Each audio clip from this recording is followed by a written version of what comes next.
Hello friends, welcome to my YouTube channel GK and reasoning.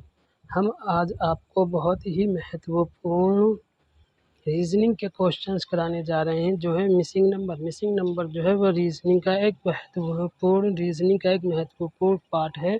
और ये हर तरह के गवर्नमेंट एग्ज़ाम में पूछा जाता है, फिर वो चाहे स्टेट लेवल का एग्ज़ाम हो, आपका एसएससी, रेलवे,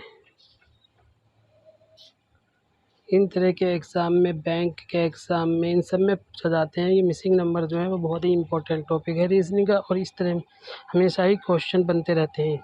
तो हम चलते हैं, बताते हैं कि इस तरह के जो क्वेश्चन रहते हैं उसमें हमें क्या प्लस करना, गुणा करना, भाग करना, कोई भी एक प्रोसेस अप्लाई कर कर हमें इसमें नंबर्स जो हैं वो फाइंड करने रहते हैं कि इसमें हमारा कौन सा प्रोसेस अप्लाई किया गया है। हम क्वेश्चन को देखते ही बता सकते हैं कि इसमें हमारा कौन सा अप्लाई किया गया है। जितने ज़्यादा आप प्रैक्टिस करेंगे उसके बेस पर आप बता सकते हैं, उतनी ही जल्दी आप सॉल्व कर सकते हैं।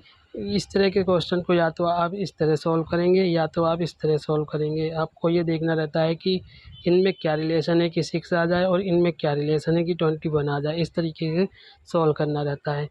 तो चलिए हम चलते हैं अपने पहले प्रश्न की ओर। तो हमें पहला प्रश्न दे रखा है और इसमें हमें जो क्वेश्चन मार्क है इसमें हमें बताना लगाना है कि यहाँ पे कौन सा नंबर आएगा। तो इस तरह का जो क्वेश्चन रहता है उसमें हम क्या देखते हैं कि 5 और 3 का क्या रिलेशन है कि 16 बन जाए। तो हम देखते हैं 5 3 से गुणा हो सकता है तो 15 आ जाएगा, और ये यहाँ पे 16 दे रखा है। तो हम एक बार अप्लाई करते हैं कि 5 3 15 +1, तो देख रहे हैं हम 16 आ गया हमारा, जो कि सही आ रहा है 16। अब हम 16 को 5 से मल्टीप्लाई करते हैं तो 16 पंजे 80 और +1 तो 81, तो हमारा ये भी सही प्रोसेस आ रहा है। 16 पंजे 80 +1, तो हम देखते हैं कि 80 + 1 81, तो ये भी हमारा सही आ रहा है। अब इसी तरीके से हम इन दोनों का रिलेशन देखते हैं। तो हम इन दोनों का रिलेशन निकालने के लिए क्या करते हैं, 81 को 81 × 5 करते हैं तो कितना आता है हमारा, 5 1 जा 5 और 5 8 जा 40, तो 405 आ रहा है। +1 कर देंगे तो इसमें हमारा 406 आ जाएगा। इसका मतलब जो हमारा प्रोसेस है वो सही चल रहा है। अब इसी प्रोसेस के आधार पर हमने क्या किया था कि इन दोनों संख्याओं को गुणा किया था और +1 कर दिया था। अब इसी तरीके से हम इन दोनों को गुणा करेंगे और +1 कर देंगे। तो हम क्या करते हैं, 406 × 5, तो कितना आ जाएगा, 5 6 30, 0 है तो पूरा लिख लिया, 5 चौक 20 और +1 कर देंगे तो हमारा कितना आएगा, 20 31, जो हम देख रहे हैं हमारे ऑप्शन में दिया हुआ है 20 31। तो इस तरह के हम कह सकते हैं जो हमारा मिसिंग नंबर है वो 20 31 है। ऑप्शन डी सही हो जाता है हमारा।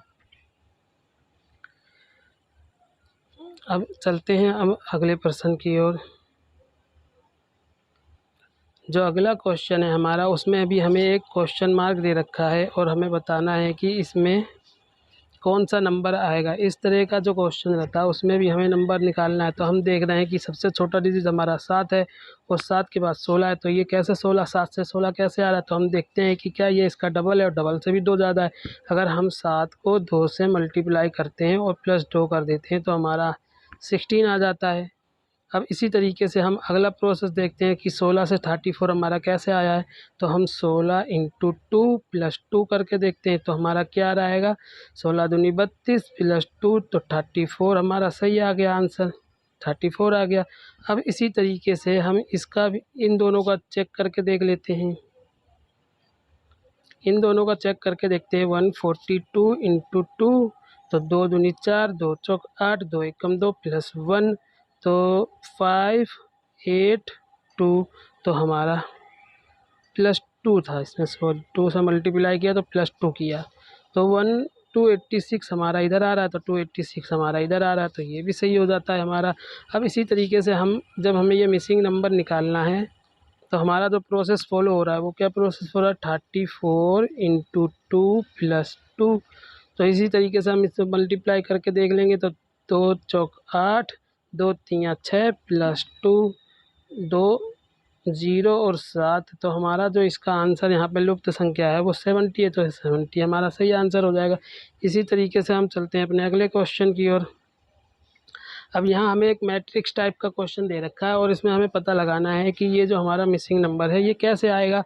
तो हम इस तरह के क्वेश्चन को क्या करते हैं, सबसे पहले हम इसको ऐसे सॉल्व करके देख लेते हैं कि क्या इन दोनों को ऐड करके हमारा 34 आ रहा है, 38 आ रहा है तो नहीं आ रहा है। अब इन दोनों को ऐड करके क्या हमारा 37 आ रहा है, तो देखते हैं कि नहीं आ रहा है। क्या हम अब इसी तरीके से हम दोबारा चेक कर लेते हैं, क्या इन दोनों को माइनस करने के बाद ये आ रहा है, तो ये भी नहीं आ रहा है। इन दोनों को माइनस करने के बाद 37 आ रहा है, तो ये भी नहीं आ रहा है। तो इस तरह के क्वेश्चन में क्या करता रहता है, जब हमारा इस तरह से सॉल्व हो जाता है तो हम देखते हैं कि क्या 42 में से अगर हम 38 घटा देते हैं तो हमारा कितना आ रहा है, 4। और जो 4 है उसको 44 लाने के लिए हम इसको 11 से मल्टीप्लाई कर दे रहे हैं, तो हमारा हो जा रहा है 44।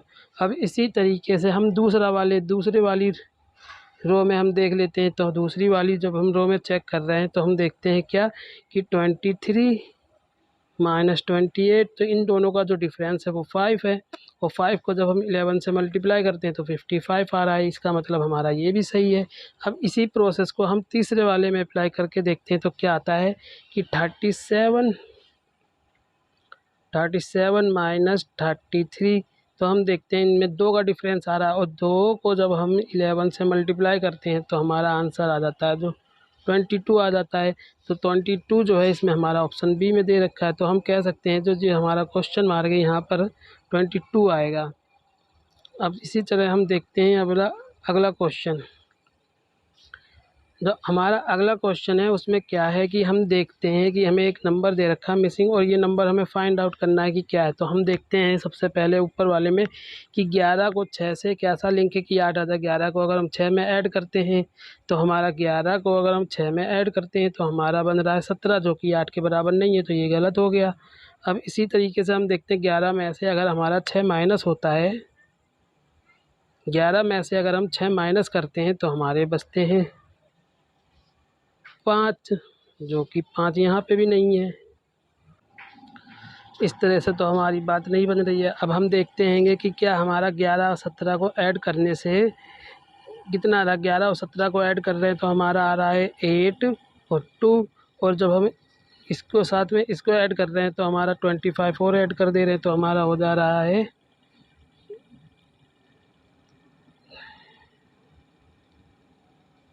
53। तो ये तो 19, ये भी हमारा प्रोसेस नहीं इसमें काम कर रहा है। तो अब हमें इसमें कुछ और ही प्रोसेस चेक करना पड़ेगा कि जो हमारी फर्स्ट रो और सेकंड रो है इसका डिफरेंस कितना है। तो हम देखते हैं 17 में से 11 जाते हैं तो हमारे बचते हैं 6।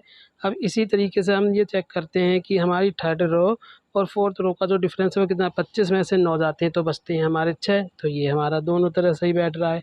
अब इसी तरीके से हम नेक्स्ट वाले कॉलम में चेक कर लेते हैं। जब हम इस कॉलम में चेक करते हैं तो देखते हैं 12 और 6 का डिफरेंस कितना है, 6, और 34 और 28 का डिफरेंस भी हमारा 6 है। तो इसमें ये प्रोसेस हमारा फॉलो कर रहा है। तो हम इसी बेस पर हम अगला वाली कॉलम में भी सॉल्व कर सकते हैं कि जब 9 में से 11 जाते हैं, जब इन दोनों का जो डिफरेंस है 19 और 11 का, वो हमारा डिफरेंस आ रहा है 8 का।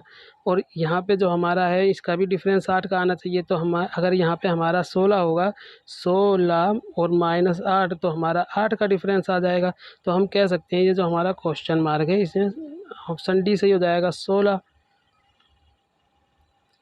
ये जो हमने देखा है, ये हमने जो क्वेश्चन किया है इसमें क्या देख रहे हैं हम कि पहली रो और दूसरी रो, तीसरी और चौथी रो। तो हम क्या करते हैं, जब हम पहले कॉलम में चलते हैं तो हम देखते हैं कि फर्स्ट रो और सेकंड रो में जो डिफरेंस है, फर्स्ट रो और सेकंड रो में जो डिफरेंस है वो कितना है, 6 का है। और जो थर्ड रो और फोर्थ रो है उसमें जो डिफरेंस है वो भी 6 का है। इसी तरीके से हम दूसरे कॉलम में भी चेक करते हैं। दूसरे कॉलम में भी जो है फर्स्ट रो और सेकंड रो का जो डिफरेंस है वो 6 है, और जो थर्ड रो और फोर्थ रो है उसका डिफरेंस भी 6 है। तो हम इसी बेस पर ये कह सकते हैं कि जो हमारा इसमें थर्ड कॉलम है उसमें भी हम यही लॉजिक करते हैं। तो हम देखते हैं कि 19 और 11 का जो डिफरेंस है वो कितना है, 8 है। तो ये जो हमारा बच गया, तो हम 8 जो डिफरेंस आ रहा है, तो इसी तरीके से हमारा ये उस संख्या में से अगर हम 8 माइनस करेंगे तो हमारा 8 का डिफरेंस आना चाहिए। तो हम यहाँ पे अगर हम 16 रखते हैं, यहाँ पे अगर हम 16 रखते हैं तो 16 माइनस 8, तो हम कह सकते हैं कि डिफरेंस 8 आ रहा है। तो इसी बेस पर हम कह सकते हैं जो हमारा ऑप्शन डी है वो सही आंसर है इस सवाल का। तो हमारा जो दिया हुआ क्वेश्चन है वहाँ पर 16 आएगा। अब चलते हैं हम अपने नेक्स्ट क्वेश्चन की ओर। अब इसी तरीके का हमें एक और क्वेश्चन दे रखा है, उसमें हम ये चेक करते हैं कि क्या हमारा 4 और 5 को जोड़कर 6 आ रहा है। तो देखते हैं कि नहीं आ रहा है। अब हम देखते हैं कि 5 में से 4 को घटाकर 6 आ रहा है, तो जब भी नहीं आ रहा है। अब हम नीचे वाले को चेक कर लेते हैं। नीचे वाले को चेक करते हैं कि 4 और 2 6 और 1 7, तो 7 तो नहीं आ रहा। अब हम इनको मल्टीप्लाई करके देख लेते हैं। मल्टीप्लाई करेंगे तो 4 दूनी 6, 6 और 1 कम 6, तो 6 वो भी नहीं आ रहा है। तो अब हम देखते हैं कि ये इसमें क्या हो रहा है। ये जो 4 है, 4 का स्क्वायर करते हैं तो 16, 2 का स्क्वायर करते हैं तो 4, 1 का स्क्वायर करते हैं तो 1, ऐड करके कितना आता है 6 4 10 और 1 11, और 1 11 तो 21। तो ये हमारा सही हो जाता है। अब इसी तरीके से हम दूसरे वाले कॉलम में चेक कर लेते हैं। दूसरे वाले कॉलम में जो है हमारा 5 है, तो 5 का स्क्वायर होता है 25, 3 है तो 3 का स्क्वायर 9, 8 का स्क्वायर 64। अब हम इसको ऐड करके देख लेते हैं। 5 9 14, 14 4 18 का 8, हाथ लग गया 1, 6 4 10 और 1 11, 118। सॉरी, इसमें कुछ गलती हो रही है, चेक कर लेते हैं एक बार। 5 का स्क्वायर 25, 3 का स्क्वायर 9, 8 का स्क्वायर 64। ऐड करते हैं 5 9 5 14, 14 और 4, 14 4 18, हाथ ही लग गया 1, 6 2 8 और 1 9, 98। तो इसमें हमारा ये प्रोसेस भी फॉलो कर गया 98। अब इसी तरीके से हम थर्ड कॉलम में भी देख लेते हैं। 6 का स्क्वायर 36, 7 का स्क्वायर 49, 3 का स्क्वायर 9। अब इन सबको ऐड कर लेते हैं। 9 9 8 9 9 18, 18 6 24 का 4, हाथ से लग गया 2, 4 2 6 6 3 9, 94।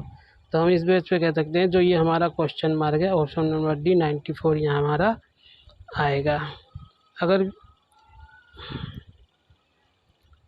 अगर वीडियो हमारी आपको अच्छी लगी हो तो लाइक करें, और इसी तरह की और वीडियो पाने के लिए चैनल को सब्सक्राइब करें। इसी तरह की हम और वीडियो आपके लिए आगे लाते रहेंगे।